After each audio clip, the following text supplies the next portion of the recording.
Welcome again for this our study. It's a continuation of our previous presentation about the history, tracing the history of this great conflict that we are facing right now, not only sa mga Israel and the Palestine, but the whole world.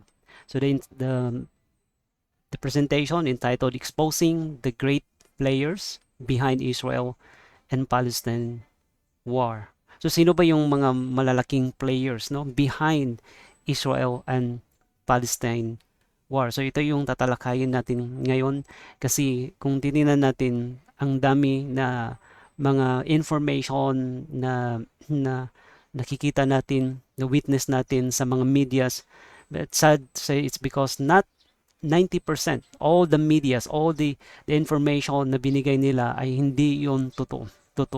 So they don't know behind really the story, no? Kung ano yung pinaka root cause ng war ngayon sa Israel and Palestine. So ito yung i-expose natin sino-sino ba tong mga personality, sino yung mga mabibigat na mga tao sa buong mundo or movement and agent, no? This war behind Israel and Palestine. So to start, let's pray. Our loving Father in heaven, you have been faithful to us always. Thank you for the mercy and the forgiveness that you extend even up to this moment, your boundless grace. And this time, O Lord, that the world is in the stupendous crisis we are facing right now. We are in the midst of this great crisis as we witness the killings of thousands of Palestinians and Israelites. That is one of the signs of these times that your coming is near, and we are in the valley of this Jehoshaphat, in the valley of the judgment. It's your judgment of the hidden nations that gathering together as we are now in this conflict, not only to the Palestinian and to the Israelites, but we are involved of this great um, powers of darkness, and we as your Christians help us, O Lord, that we have able to face amidst this the hostilities, the atrocities that we are witnessing right now. The childrens are dying, childrens and elderly that we are witnessing, and many families are suffering, not only to them but to all the nations in the world. We thank you so much, Lord, for there is a hope that you will come again to end this war, to end the suffering, the misery, and death in this world that we are witnessing. Thank you for this comfort in Jesus' name. Amen. So sino-sino ba yung mga great players sa yung nagkaroon ng ang dahilan no ni itong Israel and Palestine war. So makikita niyo ito yung personality. I don't know, some of you are not familiar with this man, Tudor Herzl. Hindi siya masyadong kilala no sa ating panahon ngayon. But in the 19th century, ito ay isang sikat din na personality, itong tao na to. And who's behind this man, Tudor Herzl? And also this one is a familiar uh, person, no? Pero marami din yung hindi alam kung sino ito. I don't know yung alam niyo to, pero yung lahat ng mga businessmen in the world, nakilala nila to kung sino tong tao na to. So we're gonna talk more about this person, this personality. Another one, na ito yung next, ay syempre of course the United States behind this Israel and Palestine war. And the last one, the invisible empire, which is the papacy. So ito yun, pero marami pa actually here, but ito lang sila ang ating tatalakayin ngayon, i-expose kasi hindi natin makaya yung time natin. So this part 1 of our study, exposing the great players behind Israel and Palestine war. So our key text found in Joel 3:11 to 14, that it says, "Assemble yourselves and come, all ye heathen, and gather yourselves together around about. Thither cause thy mighty ones to come down, O Lord." This is the time for the assembling of the whole nations today. Gathering together. Saan ba sila mag-gather? In verse 12, "Let the heathen be wakened and come up to the valley of Jehoshaphat, for there will I sit to judge all the heathen round about him. Meaning, ang lahat no ng mga hidden, ang lahat ay mag-assemble sila, pupunta sila sa Valley of Jehoshaphat. So I cannot give you the details of this one. At least we have an idea kung ano ba yung ibig sabihin. It represent yung Valley of Jehoshaphat, meaning it's God has judged, meaning it's the time of judgment. We are now in the Valley of judgment. God is now judging the wicked or the hidden nations. All they are assembled and they will come up to the Valley of Jehoshaphat because this place, Valley of Jehoshaphat, specifically ito ay nakalocate outside Jerusalem, meaning yung Valley of Jehoshaphat is in the Palestine. So doon lahat yung tao sa buong mundo ngayon, they are gathering together in Palestine. Though we are not physically there, but the whole world are now coming up to the Valley of Jehoshaphat. Put you in the sickle, for the harvest is ripe. For this is the time na yung prophecy sa Joel na talagang applicable siya ngayon na ma-fulfill itong prophecy concerning this one. And for the wickedness is great. Multitudes in the valley of decision. Di ba lahat ngayon ay nasa sila ngayon sa valley of decision. Buong mundo are now in the valley of decisions. For what? For the day of the Lord is near in the valley of decisions. Now look at the world today. Kung titingnan natin yung prophecy na ito is applicable in our time right now na lahat talaga is pupunta sa Valley of Jehoshaphat, pupunta doon sa Palestine, meaning not physically but all the world are center right now doon sa Palestine. Titingnan natin kung ano yung update no na nangyayari ngayon sa buong mundo natin. So nakikita niyo doon, no? Lahat, no? Pro-Palestine protests across the world. Lahat, wherever you go in this world. Kahit saang mundo, ay saang nation, makikita mo saang bansa, lahat ay nagpo-protest against, no? For the justice and peace yung nangyayari ngayon sa Palestine and Israel war. So we are now in the Valley of Jehoshaphat, meaning we are in the Valley of the Judgment there in Palestine. So ito ang representation no ng Valley of Jehoshaphat na in the Palestine, lahat na ngayon sa buong mundo ay doon nakatitig sa Palestine. So nakikita nyo doon sa screen na we are in the Valley of Decision, right? Multitudes in the Valley of Decision. Ngayon, lahat na ngayon ay mayroon na silang decision kung saan sila kumakampi. Sabi dito, Palestine will be free from the river to the sea. So saan man yung river na yan? Saan yung sea na yan? So makikita natin na prophecy ay maipulfill talaga siya. Now in our time today, the world is in the valley of decision right now. In the valley of decision, in the valley of the judgment of God. It's not only, as what I've said, that this is not only the decision of the Palestine and the Palestinian and the Israelites, but it's a multitudes in the valley of decision according to the prophecy in Joel chapter 3 verses 11 to 14. So Muslims world erupt its rage against Israel. No? Makikita natin diyan sa screen na buong Muslim sa buong mundo ay talagang galit na galit sila ngayon sa Israel. And they wanted to what?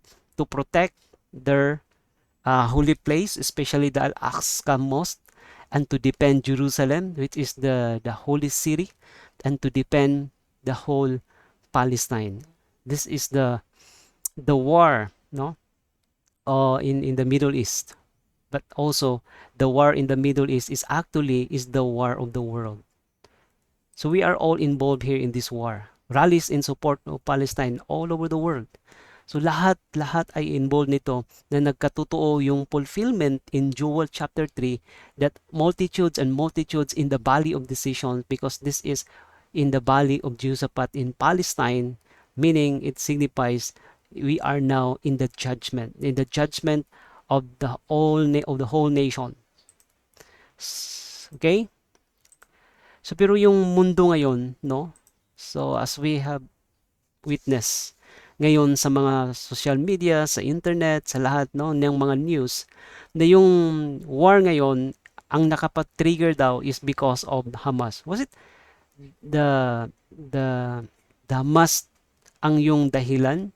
So there's a deception here. So marami in these last days, actually ginagamit din ito ni Satan na ito ay magiging deception niya.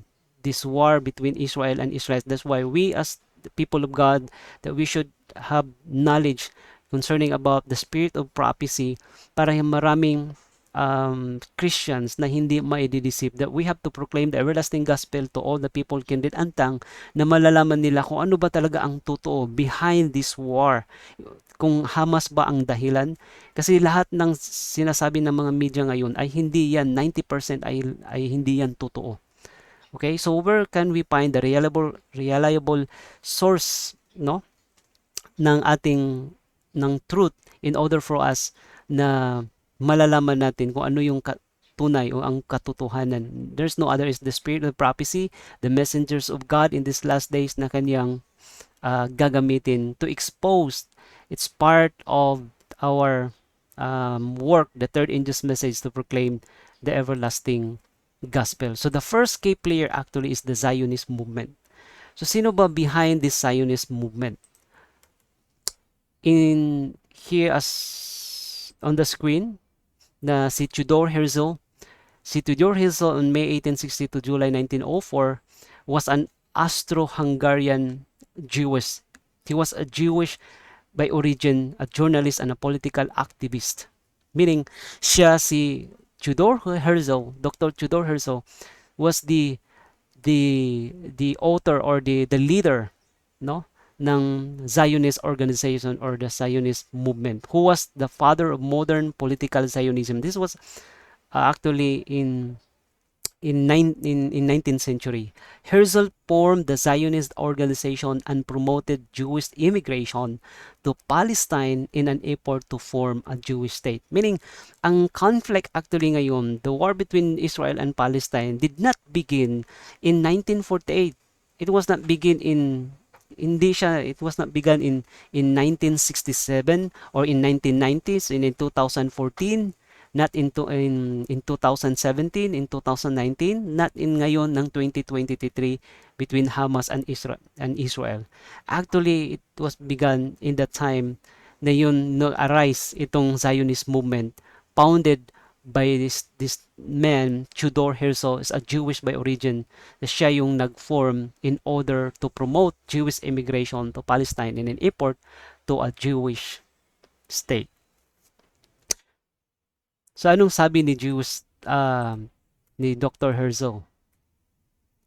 Or ano yung Zionism? Even sa internet, no, mababasa niyo na yung Zionism from the Hebrew Chinuyut is a nationalist movement that emerged in 19th century to enable the establishment of a homeland for the Jewish people in Palestine. So ito yung movement na ito, yung purpose nila, yung role nila ay yung pag-establish talaga ng homeland for the Jewish people there, specifically in Palestine, a region roughly corresponding to the land of Israel in Jewish tradition. So specific siya na lugar talagang doon sa Palestine, no?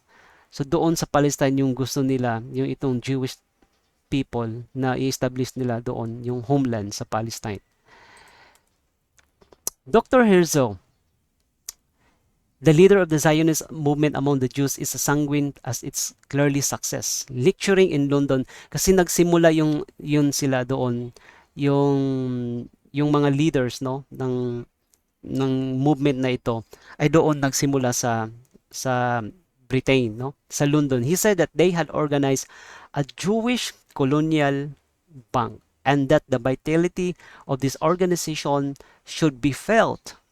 Remember ha, gawa daw sila ng Jewish colonial bank. Within one short year, the whole situation would be changed and Palestine open to all. Now remember that ha, itong movement na ito, nag-aray siya, naplano siya, sineset up nitong movement na to before World War I. Sa hindi pa yung World War I. Okay? So ito yung the setting up of the movement to possess the land Palestine. Meaning, magiging open na yung Palestine to all. To all whom? To all Jews. Sa lahat ng mga Jewish. No? So yun ang sabi nito ni Dr. Herzl sa isa sa kanyang lecture doon sa London. So kahit si Wagner, no, in that time, sila yun ang nag-expose na alam nila kung ano yung issue even before. The English Zionist Federation has been organized for the purpose of settling in Palestine persecuted Jews from all countries. So lahat, no, meaning ang itong Zionist movement or federation na gusto na ibabalik doon sa kanilang homeland, lahat ng mga Jews all over the world or the continental Jews. So much has been said of the recently organized Zionist movement, which is an effort on the part of a certain continental Jews to provide a state to the Jewish refugees in Palestine. So saan? So dinaan nila in order na itong movement na ito na dinaan nila sa process sa Zionist Congress. Public attention was called to it by the Congress held at Basel, Switzerland. So doon nila ni-held yung for the promotion and for the acceptance of this movement at Basel, Switzerland. Isa sa testimony yung nandoon witness sa Congress, no? Sabi niya, one of our Basel friends who attended the Congress says of it, from the first, a giant effort was made to present a solid front and harmonious action in the Congress. And every speech in this direction was cheered to the echo. Such enthusiasm was manifested on this point that it seemed as though the delegates were ready to adopt the platform of the Zionists without hearing it. So and all there in the Congress, no, nakikita natin na parang even without hearing it, no, talagang a-accept nila yung movement na ito, no. So ito na plan na movement. One would naturally expect that at such Congress much would be made of the prophecies referring to the restoration made of Israel in the land of promise. But very little reference was made to this. So ginawa pala tong Zionist movement for the purpose in a biblical sense or in the prophecy kasi ang Zionist movement is just actually an evangelical movement too, no, that yun ang kanilang propaganda na i-restore, but as what it says here in the record, no, in the history, but very little reference was made to this. So ibig sabihin hindi to siya for the spiritual, but it is evident that the movement is largely of a political character. So there's a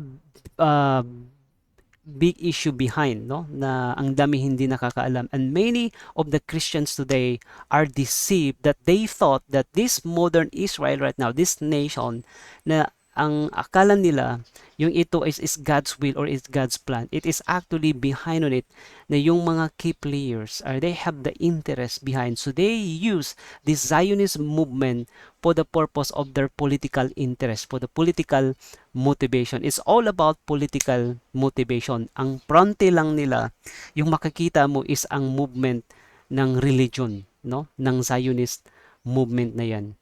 Pero it is what? Political ang kanyang nature. It is stated that Dr. Leafy, one of the Jews interested in the Zionist movement, said in his opening address at the Basel Conference, "We would look on His Majesty." Gusto nila makikita yung majesty ng Sultan ng Turkey. If he would accept us as our Messiah. It shows how blind are the leaders of the movement. And yet, many Christians look upon, ito yung sinabi ko, na many Christians look upon such movements on the part of the members of the freshly Israel as pointing to the approaching fulfillment of God's promise to gather His Israel to Zion. Meaning that before the second coming of our Lord Jesus Christ, there will be a movement. It is already prophesied, no? Yung binasa natin that there will be a movement to deceive the whole Christian, the whole world, that they have to depend Israel right now because they thought that this fleshly Israel is God's appointed people or movement, na ito yung magre-restore ng covenant ng Panginoon. But it is in the opposite actually. So this is a great deception right now. So that's why those nations, those people, those Christians who stand right now with Israel, and they are deceived. Okay? And we know that who's behind these key players. Who are they, these key players behind this Israel for this movement?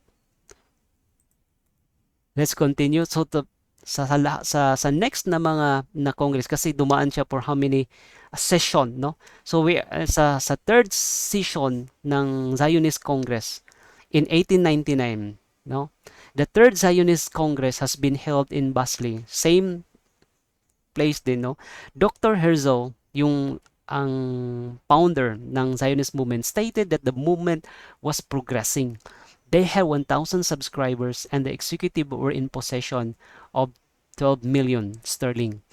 All that was needed. So ito yung problema nila. Ito lang yung nakahinder sa kanila kung paano nila, kasi kailangan nila ng permission. All that was needed was Turkish permission of the Jewish colonists to settle in Palestine. Meaning, in that time, no, in 19th century, that Palestine was actually in the hand, or is in the property of Turkish government, or under the Turkish power. So kailangan nila ng Turkish permission.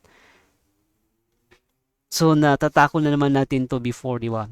Na yung Palestine talagang under siya ng Turkish power. So ito yung ang problema nila at that time, no? Kung paano lang nila na magkaroon sila ng permission galing sa Turkey. In an article in the Church Family newspaper on what the Jews think of anti-Semitism, kasi when they were in the West, no, nandoon sila sa Europe, no, parang walang tumatanggap sa kanila. So they were looking at the time a place where na magkaroon sila ng sarili nilang ng state. What the Jews think of anti-Semitism, written by a Jew. We are told that in Galicia, Jewish girls are abducted from their parents and forced into Roman Catholic convents, where they will be brought up as Roman Catholics. So it's one of the key players here, no? Behind talaga ay isa ang Roman Catholics or the papacy. According here, yung same writer na Jew na yan, gives us some information concerning the Zionist movement. Ano yung ang scheme ng Zionist movement? The scheme to buy back Palestine from the Turks. So ibig sabihin, bibilhin nila ulit yung Palestine from the Turks and to bring all the Jews to that land. Remember ha, before to nangyayari sa World War I, ito na yung scheme ng yung design ng Zionist movement na bibilhin nila yung Palestine from the Turks and to bring all the Jews to that land. He says that the entire scheme seems utopian to the last degree because in the first place, the Sultan ang Sultan daw ng Turkey ay tinatanggi niya na ibibinta niya yung Palestine. Ayaw niyang ibibinta yung Palestine. And secondly, even if the Sultan were a complacent as possible, kung papayag siya, and the powers of Europe were agreeable, it is certain that Palestine could not support a mere half of the Jewish nation, assuming they were willing to settle there. So ayaw na talaga ng mga taga-Palestine doon na sila ay magkaroon ng settlement sa lugar na yan, ang mga Palestinians. So the few colonies already established in Palestine have proved but an indefinite success. But for the support of who? But for the support of the Rothschilds could scarcely have existed. Meaning, who's behind this man, Dr. Herzl, the founder of the Zionist movement, by the support of the Rothschilds. So, sino ba yung tong Rothschild? Sino ba yung mga Rothschilds family? Bakit na-involve ang Rothschild? So, one of the key players here sa Israel, no? Powerful is Rothschild. So, ano ba ang background nito ng Rothschild? What nationality are the Rothschilds, no? The Rothschild family. Yung mga Rothschilds, no? Mayroon sa British, sa French, sa German, si Nathan Mayer Rothschild, si James Mayer de Rothschild sa French, Scott Moses Rothschild German. So ano ba yung nationality nila? Ano ba yung origin nila ng Rothschild? The Rothschilds are a pan-European Jewish family who take their name from the house of their 16th century ancestors, Zum Rothschild, at the sign of the Reed Shop in Frankfurt's Jewish ghetto. So ito yung origin, no, ng nationality ng mga Rothschild. So ibig sabihin, itong mga Rothschild na to, no, according here even sa Wikipedia, no, ang mga Rothschild family is one of the oldest, wealthiest, and most storied families in history with roots in banking. Sila yung nagmamay-ari ng mga malaking financial institution na mga bangko. Kaya nila, no, isa sila sa kaya nila na i-control yung economy sa isang bansa. All over the world, even in America, napakasikat itong mga Rothschild, no?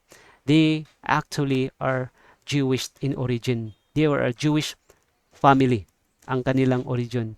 To grow its wealth in variety of businesses over the centuries, continuing to wield significant power and money. So naipost yung time na yun in June 15, 2023. So ito yun behind the key players. One of the key players here is ang Rothschild. Yung dahilan ngayon no bakit na-establish ang Israel doon sa Palestine. So during the Fourth International Zionist Congress is to be held in London August 11 to 16 in 1900s na. So dumaan na siya ng how many session sa Congress, ay pang-apat na siya.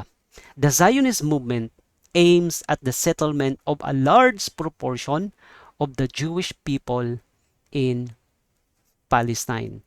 So nang dumating na doon sa Fourth International Zionist Congress na kailangan na malaki yung portion nila, yung settlement ng mga Jewish people in Palestine. So the Zionist, according here, the Zionist Congress has ended. So natapos yung Zionist Congress. And what was the result? And all concerned seem quite gratified with its success. So meaning they are successful. The verdict is that this fourth session proves that it is an institution that has come to stay. Na sila ay maninirahan doon sa Palestine, yung mga Jewish people. That seems to be the case also with the originators of the movement. For we do not hear that any of those who are advocating Palestine as the place of refuge for all the Jews are taking any steps towards settling there themselves. All are doubtless familiar with the story told of one of the Rothschilds, who, when asked what office he would choose under the Jewish government if it were established in Palestine, replied, that of ambassador to the court of Saint James. So it was already planned, no? Mayroon ng mga plano kung anong gagawin nila doon sa Palestine. They have to establish not actually a religion. It's not about na ipufulfill nila yung prophecy, no? Na i-restore yung cabinet ng Panginoon. But it is all about here is business. It's all about politics. It's a political movement. It's a political motivation, no? It's political by nature. It's about Rothschild. So wala tayong magagawa diyan. Once kasi yung Rothschild ay napaka-influence at napaka-wealthy itong family na to. So Rothschild is one actually behind this Zionist movement. The reason why nakapag-establish ang Israel doon sa Palestine. It is reported from Constantinople that the Porte persistently refuses to allow alien Jews to stay in Palestine. Ayaw niya talaga doon. So the law, no, yung decision ng Turkey na wala talagang dapat, no, they are persistently na ayaw nilang tatanggapin na mayroong alien na magstay doon sa Palestine longer than 3 months. Ibig sabihin, they are allowed to stay there for not longer than 3 months. Ibig sabihin, they're just only a visitor and the right to purchase. So wala silang karapatan na bibili sila ng mga property doon, no? And it was denied at that time. All protests by the various ambassadors against these measures have been in vain. The measures are intended to prevent permanent settlements of Jews. So ito yung ang ginawa nila, no? Na intention nila sa measure na ayaw na mai-prevent yung settlement of Jews. The party apprehending troubles in connection with the Zionist movement, which is regarded as tending to the political restoration of Judea. Now, pero ano yung ang result nito? Mayroon bang magagawa yung Turkey? Mayroon bang magawa yung Sultan? Mayroon bang magagawa sila ng ito na case, no? Tingnan natin anong ginawa ni Dr. Herzl mamaya. As what it says, let's continue. An order has been sent from Constantinople that no real estate in Palestine shall pass into the hands of Jews, even if they are Turkish subjects. The Sultan is supposed to want to raise the price of his consent to the nationalizing schemes of Zionists. He is also prohibiting Jews from proceeding to Jaffa or Jerusalem unless a guarantee is given that they will live again in 30 days. So ito yun ang kanilang agreement at the time. Pero ano ang scheme na ginawa nila na nagiging successful ang Israel na nakapag-settle sila doon sa Palestine? Anong ginawa ni Dr. Herzl? Ito yung ginawa ni Dr. Herzl. And who's behind again, no? Key player sa kay Dr. Herzl. Dr. Herzl, the founder of the Zionist movement, has secured from the Sultan important concessions for his scheme for the colonization of parts of southern Palestine by Jews. Dr. Herzl, who is supported by the German Emperor. So another key player here, ang German Emperor, has secured what practically amounts to internal governing rights over great tracts of land. As a beginning, so ito yung ginawa nila para makapasok sila doon sa southern Palestine ng ang mga Jew. As a beginning, Jaffa Harbor is to be rebuilt by Jewish laborers, but no immediate rush of Jews is expected. So ito yung agreement. The present scheme is not in any sense a charitable one. The Jews who have undertaken it look for business returns and their expenditure. The new colonists are to be by no means the submerged but the best working classes. It is not expected that many English Jews will go back. And because of this scheme, no, in the history, no, even marami sa atin nakakaalam na unti-unti silang lumalaki, na-expand yung territory ng Israel. Kung titingnan natin yung ang history from that time, no, from that time hanggat dumating in 1900 sa after the World War I, and then until 1948 na naging nation sila doon. So yun ang history behind sa until 1967 until now, lumalaki until sa time na dumating na almost the whole Gaza and almost na mai-conquer nila, mai-possess nila, and the whole Palestine is actually the motivation, the goal of this Israel nation. So one of the key players also is the German Emperor na nagsusupport doon kang Dr. Herzl. So ito yun ang dahilan. And another is of course ang United States. The US stands with the Israel, decoding Joe Biden's rock-solid support to Israel amid Hamas war. According here to the report, no, sa news, the Biden administration has also asked for an additional $14 billion for Israel from Congress. This request is focused on providing air and missile defense support and replenishing U.S. military stockpiles given to Israel. While there is overwhelming bipartisan support for the Israel aid, it is paired in the administration's proposal with more than $60 billion for Ukraine, which faces stiff opposition from some Republicans in Congress.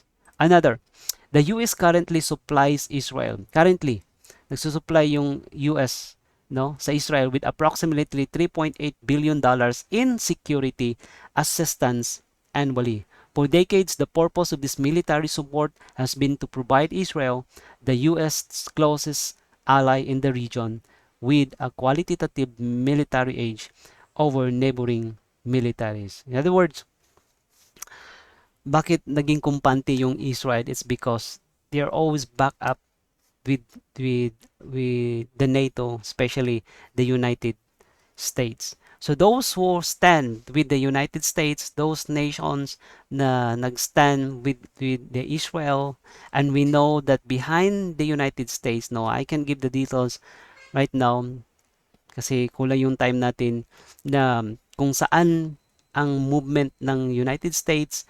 Actually she also what bringing the flagship, bringing the the what we call this, behind her is the papacy. So we know that in the prophecy in the Revelation chapter 13 na yung dalawa ay hindi yan magkakahiwalay, para yun silang twins, yung papacy at ang United States. So behind all this, no, lahat ng Hamas or Palestine Israel war, it's actually these key players are the cause of this great conflict, this great um, crisis that we are facing right now in the Middle East, especially sa mga Israelites and the Palestinians. So ano bang reaction ngayon, no, ng president ng Turkey? Sabi ng Turkey's President Erdogan, Turkey's president, Israel, we will declare you. Sabi ni Erdogan, isa tong video pero ni-screenshot ko lang siya, no? Kasi medyo mabigat yung video. So Israel, we will declare you, sabi ng president ng Turkey, as a war criminal to the world. So alam ng Turkey kung saan nagsimula ang war, saan nagsimula yung gulo, sino yung ang root cause ng war. Sabi niya, you as Israel, sabi niya, ina-accuse na sila ang war criminal to the world, ang Israel. We are making preparation for this right now. So ibig sabihin, alam ng Turkey kung ano yung plano nila ng Israel and the key players behind, no? Alam niya, hey Israel, sabi niya, how did you come here?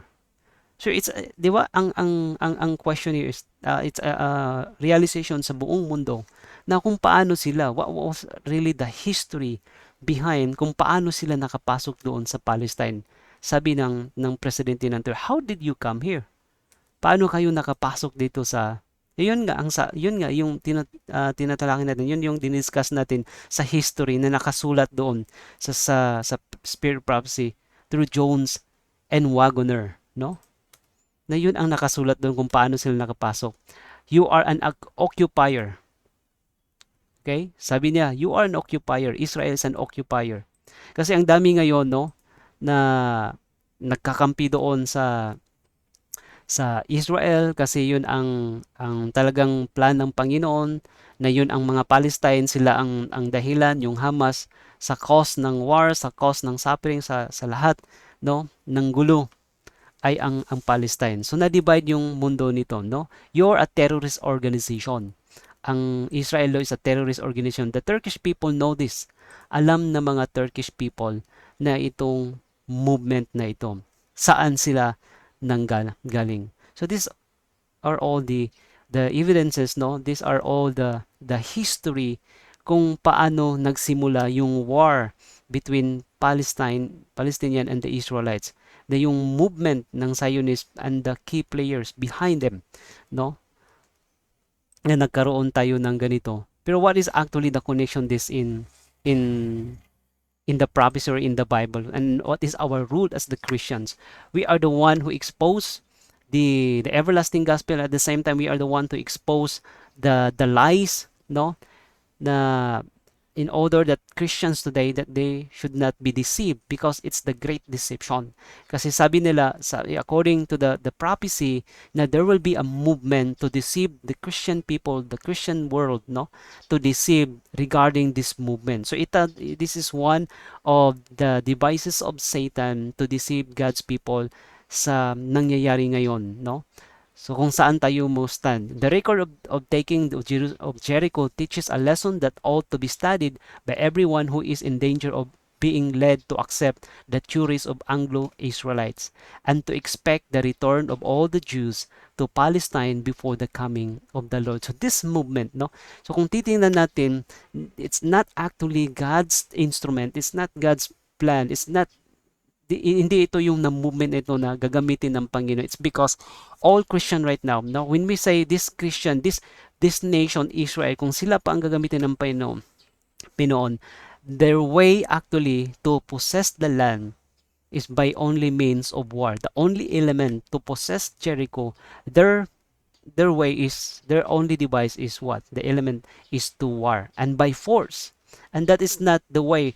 Look at the ancient Israel, the true Israel before, kung paano nila binabagsak yung Jericho, no? It was only by faith. It was only, they did not use of the carnal weapon to destroy lives, no? Hindi pagpatay ng mga tao, sa mga occupants doon, naka-occupy doon sa Palestine. It's not God's plan. It's really a deception. So ito yun ay expose natin kung sino ba talaga ang nagsasabi ng totoo. Ano ba talaga ang katotohanan. So according here, it is a remarkable that while the Jews have for years looked to the nations of the West as a place of refuge. So before sila nagsettle doon sa Israel, ito yun ang nangyayari sa kanila. They were looking for years sa nations of the West as a place of refuge. At all at once, all efforts, these directions had been abandoned.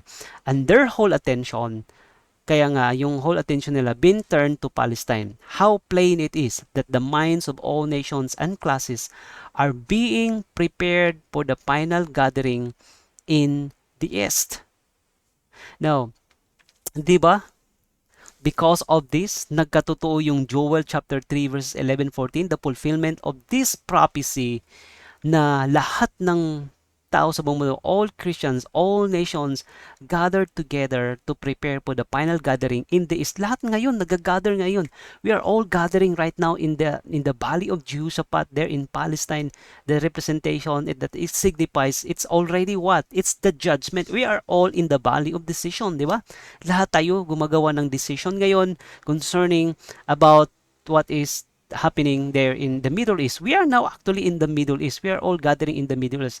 Though as what I have said that we are not physically there, pero yun ang reality, no? Yung mind natin, lahat tayo ay nandoon sa Palestine yan. Could a sign of the times be more plain? Doubtless, the Jews, like all other nations, will be gathered in Palestine. Yeah, yes, there will be a time that all the nation will be gathered in Palestine, yung totoo na mga Jews. But how different will be the outcome of that gathering front? What is expected? It will not only be the inaugural of the millennium and the restoration of the true Israel, but also the final overthrow of all worldly nations, including the Jew, according to the flesh. And that is quoted in Revelation 16 verses 12 to 21. Yun in the sixth plague. Now in the sixth plague, hindi ito na mangyayari. Meaning, what I mean, the culmination of this conflict na yung World War III, yung culmination niya ay during the sixth plague and will end hanggat sa second coming. That is why sabi ni Jones, kaya nga pala si Jones, sabi niya na yung Battle of Armageddon, no? Again, the scene of conflict becomes the land of Palestine. It is here that the battle of the last day of Armageddon is to be fought, and more than one prophet has described the gathering of the nations to the final conflict. Here, 1897, April 1, in page 195, paragraph 13. So I hope nagkaroon tayo ng additional na idea in a broader sense na saan nanggagaling ngayon yung conflict. Sino yung key player doon na nagkaroon ng settlement ngayon ang mga Israel sa Palestine. And I hope and pray that we have to continue to follow this study this presentation, so that the next we have to continue again the part 2 of this, in order that we can connect all in the prophecy that before the second coming. It's this part of our sealing, that we as God's people in the last day should know about all these events, no, yung lahat ng nangyayari, because it is our great responsibility to share this knowledge, to share the truth in the last days, that God's people, especially all the Christian in the world, that they might know what is really the truth concerning about the conflict that we are facing right now. So this is my prayer, and God bless us all.